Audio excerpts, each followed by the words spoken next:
দুধের মধ্যে আনারস ফেলে যদি একটু খাওয়া যায় তাহলে কি হয়?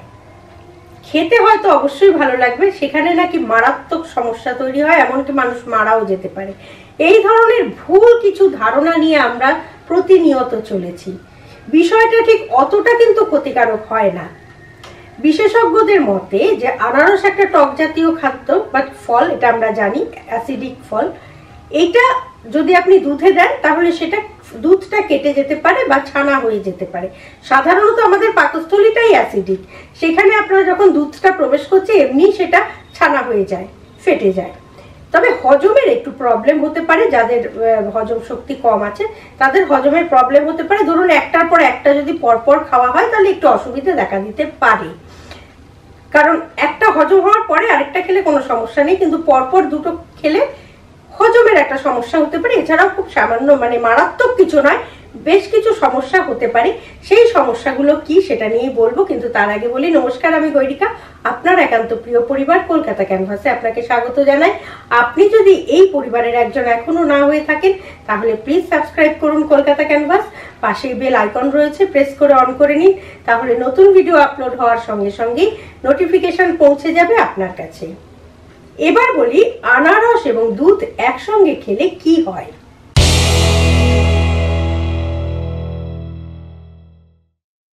প্রথমেই বলেছি যে আনারসটা হচ্ছে একটা অ্যাসিডিক ফল। এবার যাদের গ্যাস্ট্রিক রয়েছে তারা যদি দুধের সঙ্গে আনারস একসঙ্গে খান তাহলে প্রচন্ড পেটে যন্ত্রণা হতে পারে, পেটে ব্যথা হতে পারে। গ্যাস্ট্রিকের রোগী যারা, তারা খালি পেটে কোনোভাবেই কিন্তু আনারস খাবেন না। আর যদি গ্যাস্ট্রিক থেকে থাকে তাহলে আনারসের সঙ্গে দুধ কখনোই একসঙ্গে খাবেন না, তাতে পেটে যন্ত্রণা হতে পারে। অনেকেরই ল্যাকটোজ ইনটলারেন্স রয়েছে, অর্থাৎ দুধ ঠিক মতো হজম করতে পারেন না। এই সমস্যা যাদের রয়েছে তারা তো এমনি দুধ খেলে হজম করতে পারে না, তার উপরে যদি পাশাপাশি আনারস খায় তাতে বদহজম হতে পারে, পেট ফাঁপতে পারে, পেটে একটা যন্ত্রণা হতে পারে, সমস্যা, পেট খারাপ হতে পারে। এই সমস্যাগুলো হতে পারে কারণ আপনার দুধটা যেহেতু সহ্যই হয় না, সেই জন্য দুধের সঙ্গে আবার যদি আপনি আনারস মেশান তাহলে এই সমস্যাটা আরো বাড়তে পারে। এবার দেখতে হবে আনারসটা পাকা কিনা। অনেক সময় কাঁচা আনারস, একটু কম পাকা বা একটু কাঁচা ধরনের আনারস যেগুলো থাকে সেগুলো একটু তেতো হয় খেতে। সেই রকম আনারস যদি আপনি দুধের সঙ্গে খান তাহলে একটু বিষক্রিয়া হতে পারে বইকি। আনারসটা যদি পাকা থাকে তাহলে সেই ধরনের সমস্যা হয় না। তবে বিষক্রিয়া, পাকা আনারস আর দুধ একসঙ্গে খেলে বিষক্রিয়া হতে পারে, মানুষ মারা যেতে পারে, এইরকম ভয়াবহ কিছু কিন্তু ঘটে না।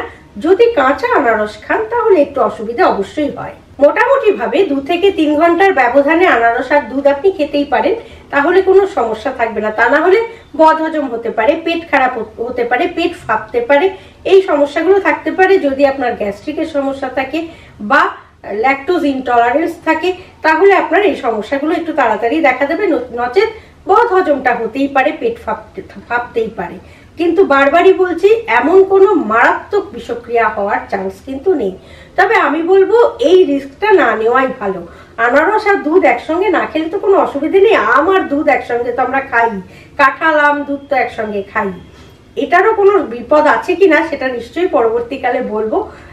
কিন্তু আজকের ভিডিওটা যদি ভালো লাগে লাইক করবেন, শেয়ার করবেন, কমেন্ট বক্সে অবশ্যই কমেন্ট দিন। আর আপনি যদি পরিবারের একজন এখনো না হয়ে থাকেন তাহলে এই ধরনের নানা রকম গুরুত্বপূর্ণ তথ্য প্রতিনিয়ত জানতে প্লিজ সাবস্ক্রাইব করুন কলকাতা ক্যানভাস। পাশেই বেল আইকন রয়েছে, প্রেস করে অন করে নিন, তাহলে নতুন ভিডিও আপলোড হওয়ার সঙ্গে সঙ্গেই নোটিফিকেশন পৌঁছে যাবে আপনার কাছে। ভালো থাকুন, সুস্থ থাকুন এবং নিজেকে সুস্থ রাখতে অবশ্যই 2-3 ঘন্টার ব্যবধানে আনারস আর দুধ খান। আর সঙ্গে রাখুন, দেখতে থাকুন আপনার একান্ত নিজস্ব পরিবার, প্রিয় পরিবার কলকাতা ক্যানভাস। নমস্কার।